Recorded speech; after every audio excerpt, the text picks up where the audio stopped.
찾으셨습니까? 네. 제가 이제 여러분들한테 12절을 하겠습니다. 나는 참 포도나무요 내 아버지는 농부라.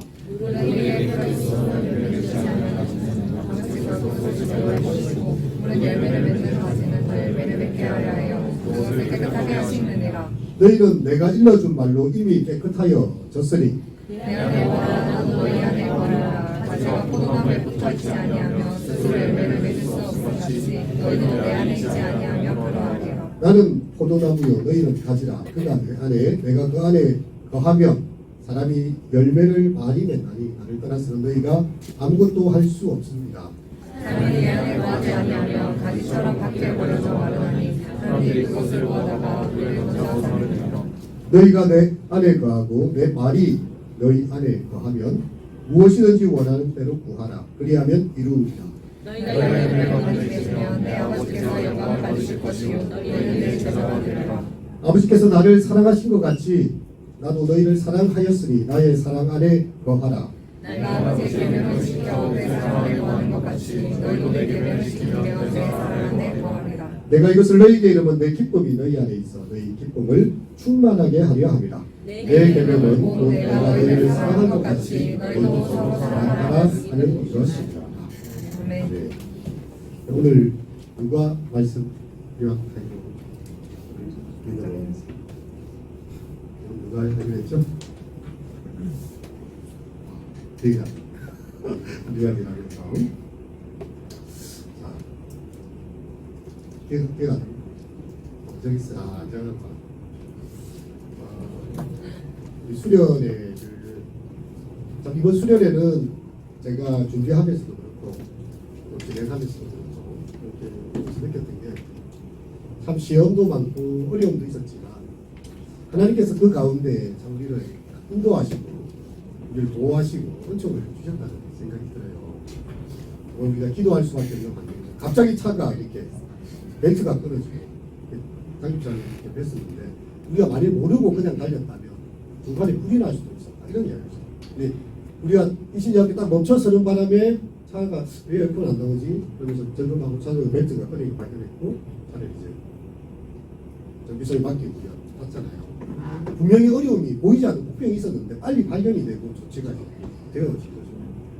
그리고 이제 갑자기 이 숙소 리조트에서 새벽에 막 와, 사람들이 막 무슨 일인지 몰랐어요. 이제 보니까 알람이 화재 경보 지금 밖에 비가 때리고 화재 경보 오작동이 2번이나 일어났어요. 그런 중에도 이번에 그 하이라이트 중에 하나가 또 수영장에 들어갔고 있어요. 비가 얼마나 또 때리는지 그래도 여기 자매들 같이 물도 이렇게 마시고 던짐을 당하고 거기서 세례식을 당한 것 같아요. 전복에 세례 다 받고 참 특히 박종호 목사님이 사실은 이제 첫날부터 자기의 삶에 일어났던 정말 자기의 몸을 관통해왔던 굉장히 어려운 이야기일 수 있잖아요. 사람들 앞에서 자기가 당했던 어려움을 이야기할 수 있다는 게 쉽지 않거든요. 갑작스레 찾아온 뇌출혈로 인해서 응급실에 가고 더 이상 이제 가족 볼 수도 없으니까 마지막 말을 남기려 했는데 미안하다는 말밖에 아무것도 할 말이 없었다는 거죠. 참 온 교회가 또 위해서 기도하고 하면서 의사는 정말 이렇게 확신할 수 없고 마지막으로 준비하라 했는데 아침이 또 이렇게 또 회복된 생명의 기회를 보면서 그 다음날 딱 보니까 자기 생일하고 겹친 거예요. 그래서 하나님이 나를 다시 한번 태어나게 하셨다. 내 인생에 새로운 날을 허락하셨고 지금 내가 살아가는 시간은 또 다르죠. 박종호 목사님이 참 그런 자신의 삶을 관통해요. 사망의 음침한 골짜기를 지나온 이야기를 들려줄 때 가슴이 찌하고요. 우리의 여러 가지 형편들이 많아요. 우리가 서로 공동체를 위해서 기도해야 돼요. 우리 태연 형제님 이번에 우리 또 음료수도 보내주고 했잖아요. 얼마나 고마운지. 못 오더라도 이렇게 스폰서도 해주고 기도해주고 서로의 기도 제목을 좀 물어보고 같이 기도해주는 게 참 좋아요. 왜냐하면 이 생명이라는 것은요 단순하게 딱 표현하면 연결되어 있다는 거예요. 연결되어 이거는 단절이 되면요 곧 죽음을 얻어요. 우리 몸의 세포가 얼마 정도 된다고 하나요? 우리 몸의 세포가 60조에서 100조에 근데 그 세포마다 세포 하나에도 그 털이 있대요. 융이라고. 융이 10만 개 정도 건강한 사람이거든요. 현대인들은 지금 약간 반건강 상태가 돼서 한 3만 개, 4만 개밖에 없어요. 그리고 암 환자들은 세포 하나에 털이 10,000개 이하라는 거예요. 이게 무슨 역할을 하는가 하면 PR을 식별하는 거죠. 지금 막 바이러스 코로나 침투했다. 저기에 지금 감기 바이러스 들어갔다 하면 이 세포의 이 털들이 저것이 우리의 몸에서 온 것인지 아니면 이물질인지를 분별을 한다. 그리고 만약 그것이 우리의 아군이면 문을 열어서 받아주고 적군이면 내치고 싸우게 만듭니다. 근데 이제 이게 10만 개 정도 있으면 건강하게 해서 세포 하나하나가 100조 이상의 세포들이 다 싸우는데 너희들이 아프고 하니까 너무 털이 죽었어. 10,000개 이하야. 이걸 분별해낼 그게 없어요. 그래서 바이러스 때 받아들여. 우리 편이 때 내쳐. 이렇게 되는데 그때부터 몸이 강해졌어요. 하나님께서 우리 몸을 너무나 정교하게 만들었어요. 우리 몸의 혈관이 얼마나 깁니까? 사람의 몸에 들어가 있을까 모르는데 그걸 쫙 펼쳐놓으면 엄청난 길이라고 합니다. 근데 그 곳곳마다 모세혈관을 통해서 피가 쫙 나가고요. 심장으로부터 쫙쫙 뻗어가면서 모든 게 다 연결이 돼요. 그래서 생명은 살아 움직이고 있고 살아가게 된다는 것입니다. 그래서 오늘 본문의 말씀도 보면 우리의 생명이 어디에 가하라? 예, 4절에 보면 뭐라고 이야기했어요? 어디에 가하라? 안에 가하라. 우리의 생명을 주인 대신 주님 안에 우리가 거예요. 그러면 주님께서도 이 안에 가신다. 그리고 맥주 감사절이 되면서 우리 한국 사람들이 맥주 감사를 잘 지키고 그리고 한국 사람들이 특별히 이 감사의 추수 감사절은요 미국 사람도 지키고 유럽 사람도 지키고 기독교 국가는 다 지키거든요. 근데 맥주 감사절을 지키는 나라는 세상에 딱 두 나라밖에 없어요. 이스라엘하고 대한민국밖에 없어요. 좀 신기하지 않습니까?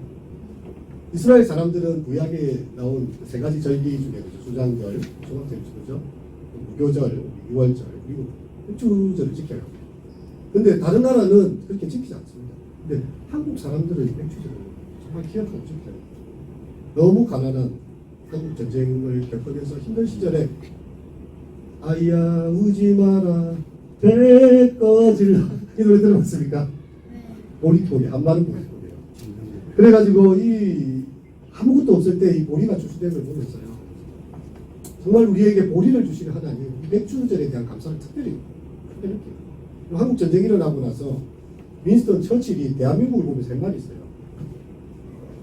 이렇게 다 타버린 그곳에서 무슨 장미꽃이 피대는 잿더미가 되고요. 다 폭파되고 다 사라지고 우리 한국이 제일 가난한 나라 중에 가난한 나라. 전쟁이 일어나고 나서 모든 것이 폐허가 됐어요. 폐허더미에서 어떻게 장미꽃이 피겠느냐 그렇게 이야기했는데 불과 우리가 지금 73주년 기념했잖아요. 그 사이에 후진국에 있다가 개발주상국 되고 선진국 반열로 올라온 나라는 대한민국밖에 없어요. 사실 많은 나라들이 전쟁도 겪고 그 많은 것들을 가지고 있는데 도움을 받던 나라에서 도움을 주는 나라로서 대한민국밖에 없어요. 특별한 은혜가 있는 거죠. 그 어려운 시절을 겪어오면서 우리 한국 사람들에게 있어서는요 맥주절이 이스라엘 사람들만의 절기다. 우리에게 정말 이 배고픈 시절에 우리 이삭을 열어주신 생명의 주님께 감사하면서 맥주 감사절을 이렇게 지키고 여러분에게 어떤 감사가 있나요? 감사. 사실 우리는 전체적 빈곤 상태는 사실 벗어나 있습니다. 대한민국의 그 경제적 수준은 세계 10위권 안에 있잖아요. 그래서 어디든지 먹고 살 수 있는 어느 정도 환경돼 있어. 근데 문제가 뭐냐면 상대적 박탈감과 빈곤감이 너무 크다는 거죠. 잘 사는 사람은 너무 잘 살고 힘들게 사는 사람들은 너무 힘들게 살아요. 이 상대적 박탈감이 주는 게 참 커요. 이 상황들 속에서 정말 내가 뭘 감사할 수 있지? 하지만 우리는 감사를 생각하게 됩니다. think, 생각함으로써 땡큐 할 수 있다. 내가 생각하지 않으면 감사를 볼 수가 없어요. 그냥 내가 이 자리에 앉아서 예배할 수 있다. 박종호 목사님도 좀 그런 느낌이었잖아요.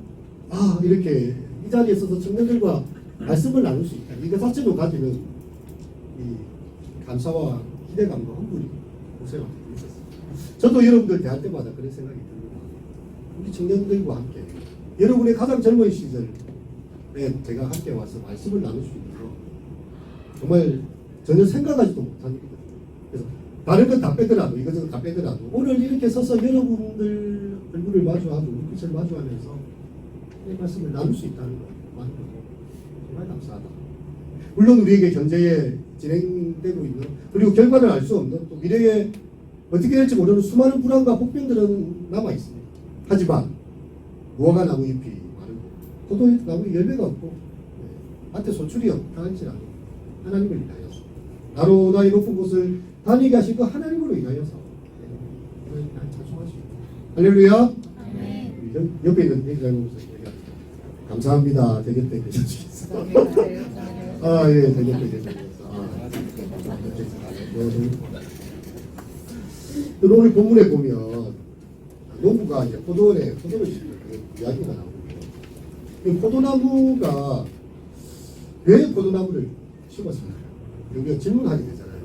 요즘 같은 경우는 이제 반려묘나 반려견을 넘어서 반려목이 있어요.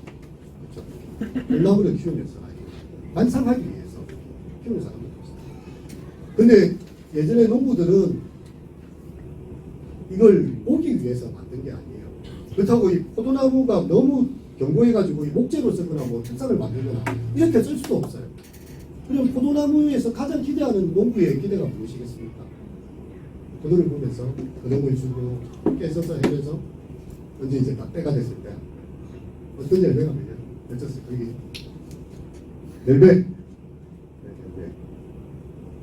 주보에 나와 있죠. 이런 열매가 맺히기를 탐스러운 주렁주렁 달려진 그런 포도 열매가 맺히기를 기대하는 것입니다. 그럼 이것은 오늘 본문에만 나온 게 아니고요. 구약에 하나님께서 이렇게 표현하고 있어요. 애굽에서 뽑아다가 가나안 땅에 심은 포도나무 이렇게 표현합니다. 애굽의 백성민으로 살고 있어 노예로 살고 있던 백성들을 자유민으로 가나안 땅으로 불러 들여가지고 그곳에 심으셨다는 것이죠.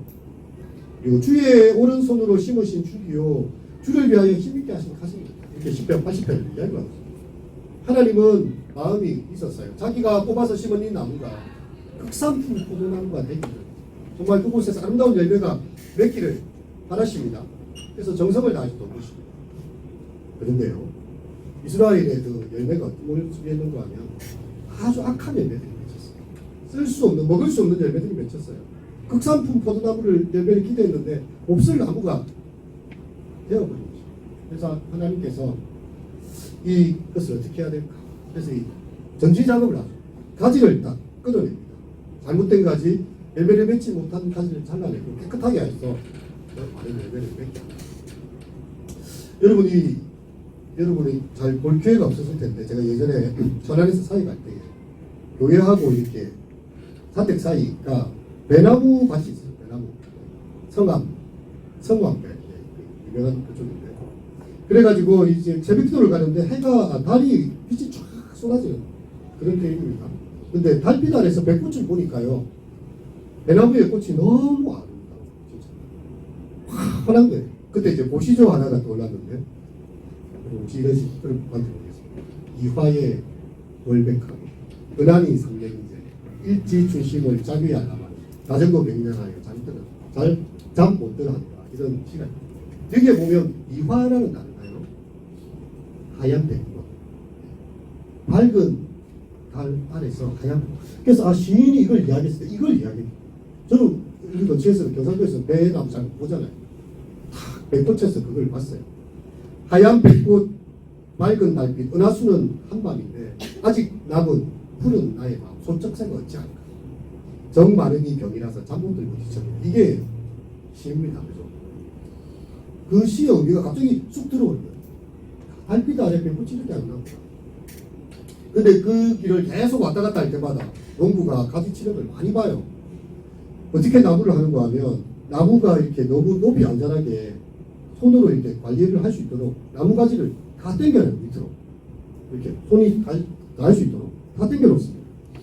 그리고 와가 수시로 와가지고 가지치기를 하는 거죠. 저는 잘 모르니까 왜 아니 좀 각각에서 열매가 맺히면 좋은데 왜 저렇게 신경 써서 가지를 잘라내고 저렇게 하는 것입니까? 근데요 여러분 다 큰 배를 보면 알잖아요. 근데 작은 배 몇 개 만드는 거다. 그 영양분을 하나로 다 모아줘요. 건강하고 큰 배. 우리 한국 배처럼 이렇게 큰 배는 잘 없습니다. 이런 배가 하나 맺히기 위해서 가지치기를 하는 거죠. 그래야 햇빛이 잘 들어요. 햇빛이 잘 들어야 잘 자랍니다. 고품질의 과일이 안정적으로 자랄 수 있는 거예요. 근데 만약 여러분 식물 입장이라면 어떻겠어요? 내가 배나무다.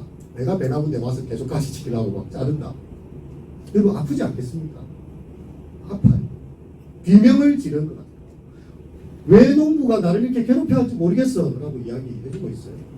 근데 만일 가지치기를 해주지 않으면 대참사가 일어나 가지들이 그냥 무성하게 뻗어나가기 시작하고요. 흉물스럽게 변해버려요. 그리고 햇빛과 영양분이 골고루 나오지 못해가지고 좋은 열매를 맺을 수 없는 그런 나무가 됩니다. 그래서 가위질의 그 고통을 피하려고 자꾸 하면 결국 이 나무는 망가지게 된다는 거죠. 여러분 이 절단의 과정은 고통스럽습니다. 하지만 이것은 분명한 목적을 가진 전지작업입니다. 열매와 꽃이 더욱 아름답게 자라가기 위한 성장이 되는 거죠. 여러분 나무는 스스로 자기를 가지치게 할 수 없어요. 누군가가 농부가 와가지고 가지치기를 해줘요.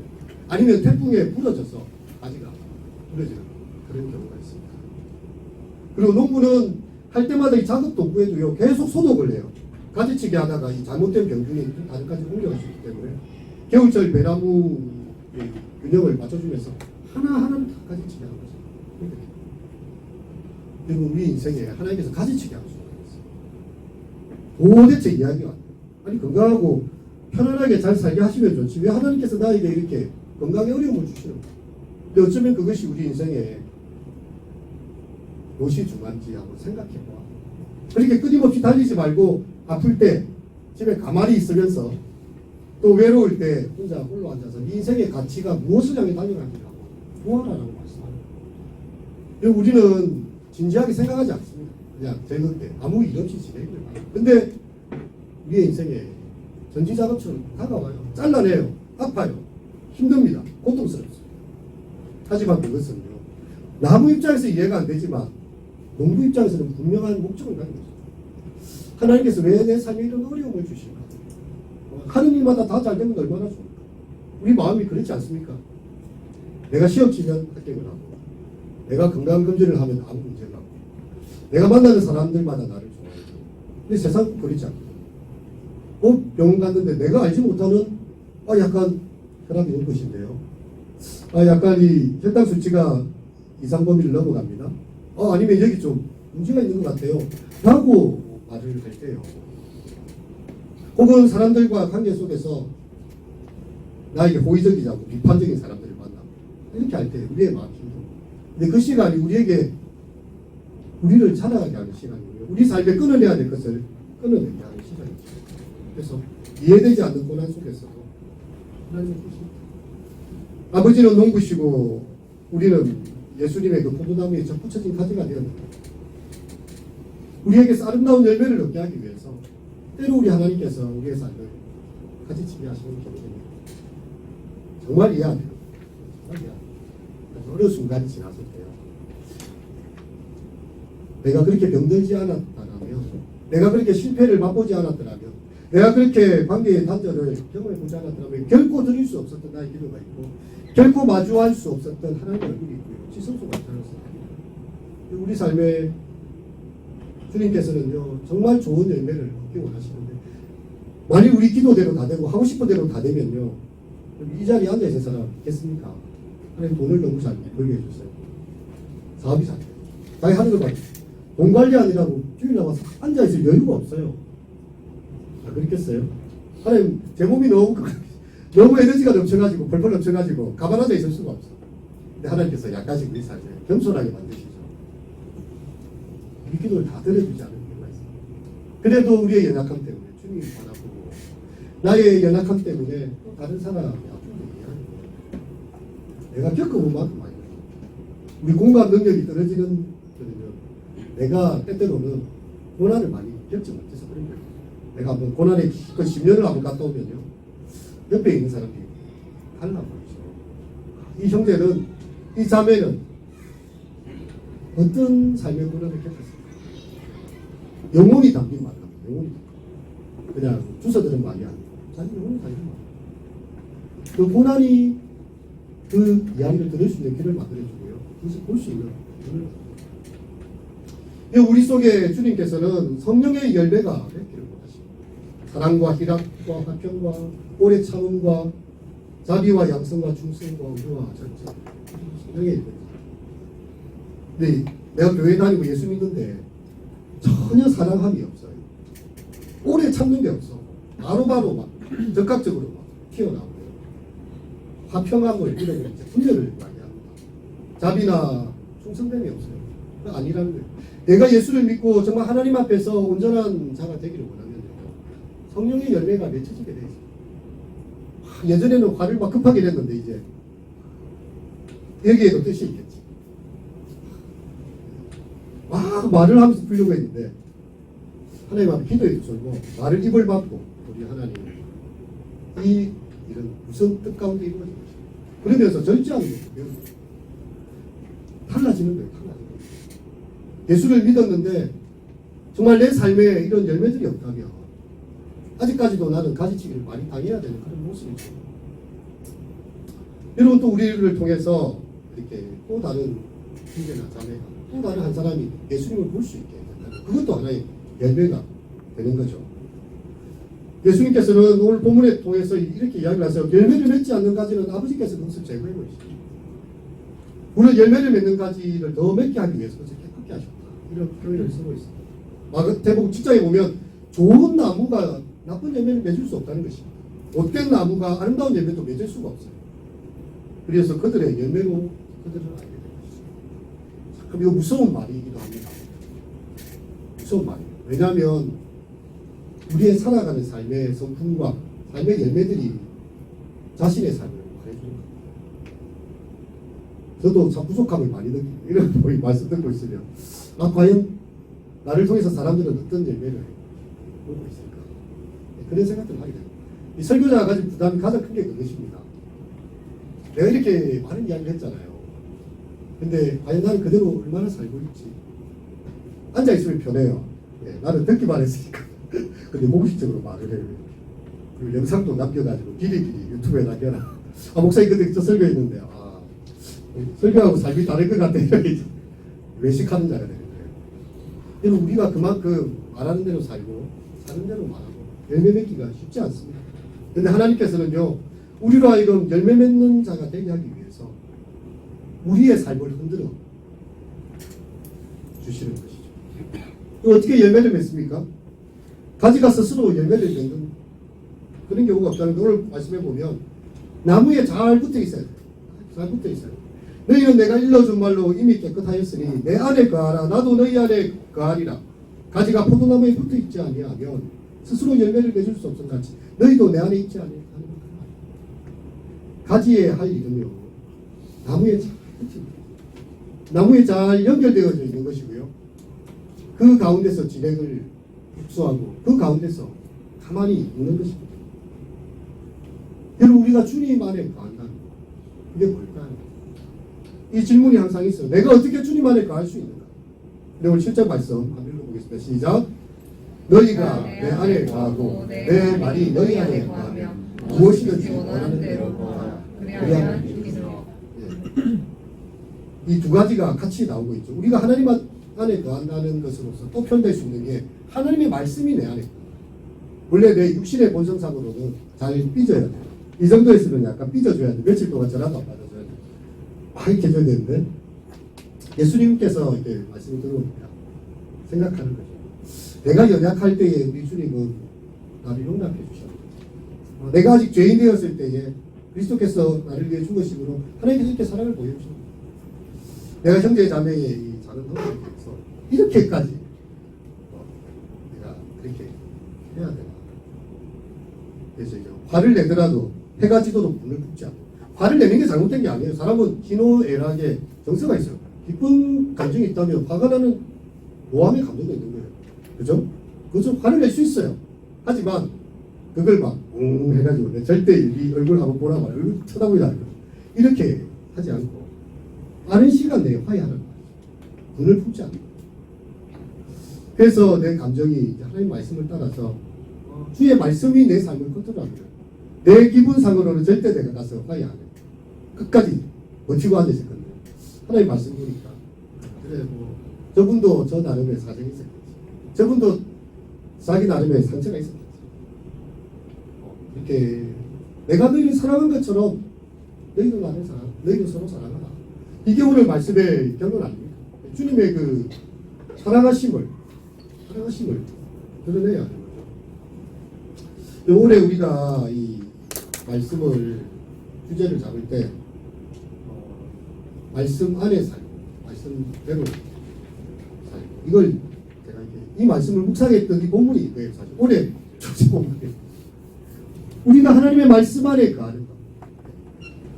성령께서 내게 뭐라고 말씀하시는지 그런 말씀이 있어요. 정말 힘들 때 용서할 수 없는 것 같은 그런 어려움이 생길 때가 있어요. 하나님께서 내 안에서 말씀을 하세요. 나는 너를 위해서 십자가에까지 가서 죽을 거야. 너는 누군가의 이번에 이 말에 대해서 너를 괴롭힌 이 것에 대해서 한번 용서해 주지 않겠니? 와, 이런 말씀 들려오면 정말 쉽지 않습니다. 왜냐하면 그 예수님 말씀이잖아. 나는 너희 이렇게 사랑해. 너희가 서로 사랑하는 거 착각하지 않는다. 자기 자존심이 다 있어요. 자기 고집이 다 있어요. 자기 오름이 다 있습니다. 근데 그걸 먼저 끊고 내가 잘못했어. 혹시라도 당신한테 말로 이렇게 상처를 주고 있다면 정말 내가 잘못했어. 이런 말 하기 쉽지 않습니다. 근데 누군가가 먼저 화해를 신청해야 그 다음에 또 화해가 되는 거거든요. 서로 긴장하고 있으면요. 아무런 화해가 되지 않아요. 요한 1서에 이렇게 이야기합니다. 그 형제를 미워하는 자마다 살인하는 자니 살인하는 자마다 영생이 그 속에 거하지 않으면서 되리라. 그가 우리를 위하여 목숨을 버리셨으니 우리가 이로써 사랑을 하는. 우리도 형제를 위하여 목숨을 버리고 살았다. 누가 이 세상에 재물을 가지고 형제의 궁핍함을 보고도 도와줄 마음을 가지면 하나님의 사랑이 진짜 그곳에 거하겠느냐? 사랑의 법이 최고의 법이에요. 모든 것은 그 밑으로 다 들어갑니다. 예수님께서 우리를 위해서 자기 목숨을 주셨는데 그래서 우리가 예수님 사랑을 아는 거예요. 십자가에 달리신 예수님 보면 죄 없으신 예수님이 왜 나 같은 죄인을 위해서 저렇게 십자가에 죽으셔야 되는지 이해가 안 됩니다.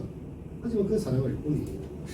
이 사랑이 어디에까지 확장되는가 하면 형제들을 위하여 목숨을 버리는 것이 마땅하다까지 나오고 있습니다. 고신대 이렇게 가면 화장실마다 꼭 성경 구절을 찾아요. 이 말씀도 있더라고요. 우리가 형제를 위하여 목숨을 버리는 것이 마땅하다. 이런 말씀 읽으면 쉽지 않습니다. 정말 나는 누군가를 위해서 목숨을 버릴 만큼 정말 그렇게 이해하고 사랑하고 그렇게 한 번이라도 살아본 적이 있습니다.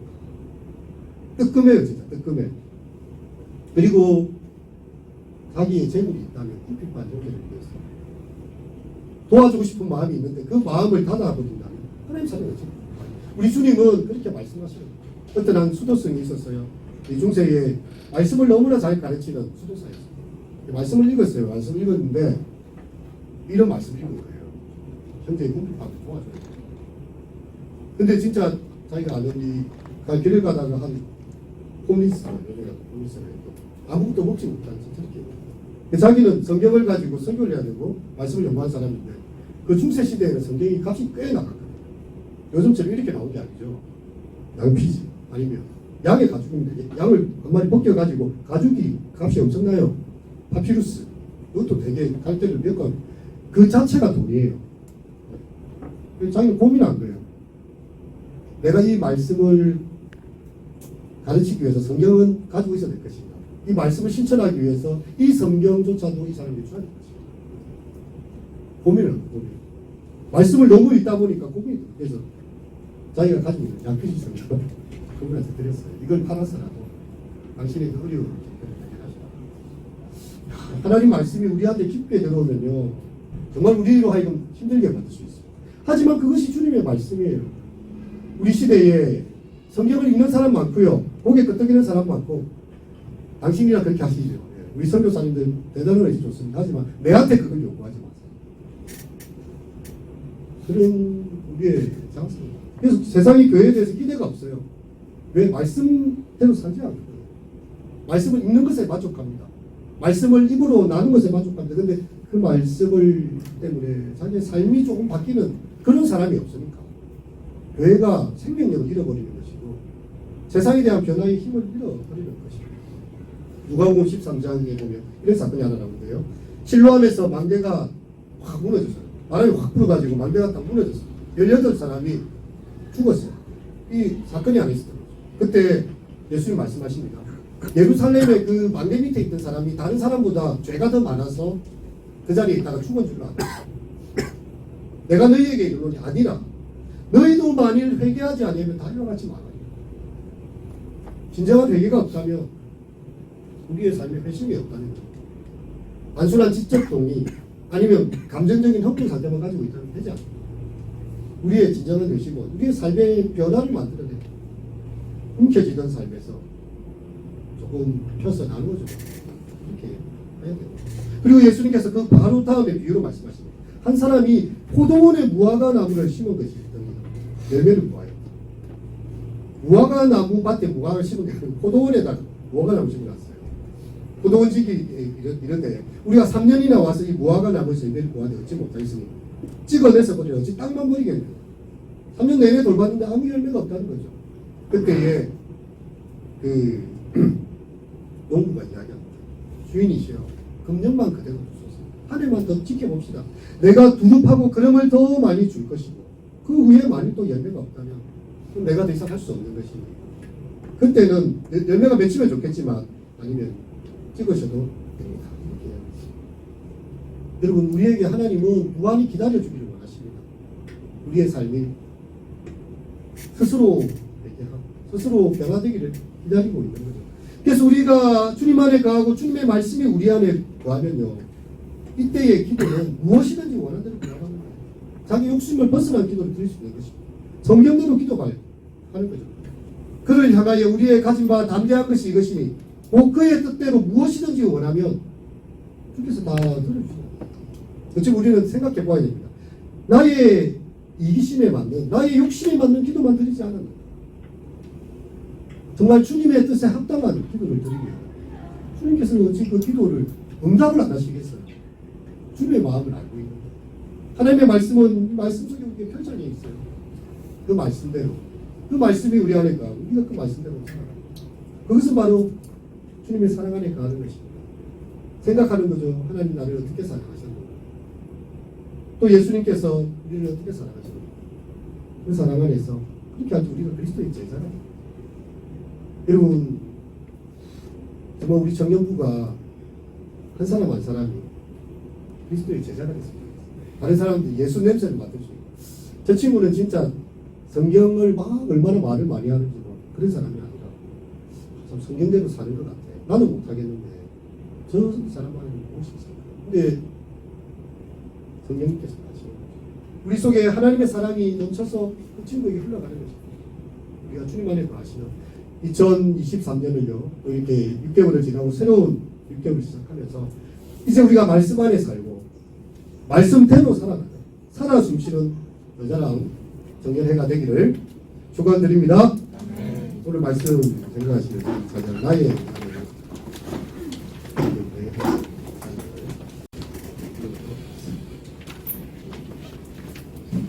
모든 환경 가운데 너를 지키라. 두려워하지 말라. 내가 너를 도와주니 두려워하지 말라.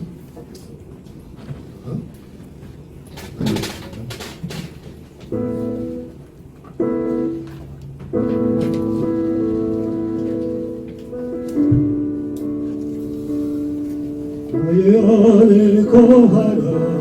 나는 내 하나님이니 모든 환난 가운데 너를 지키는 자. 두려워하지 말라 내가 널 도와주리니 놀라지 말라 내 손잡아 다시 한 번 더 나의 하나님과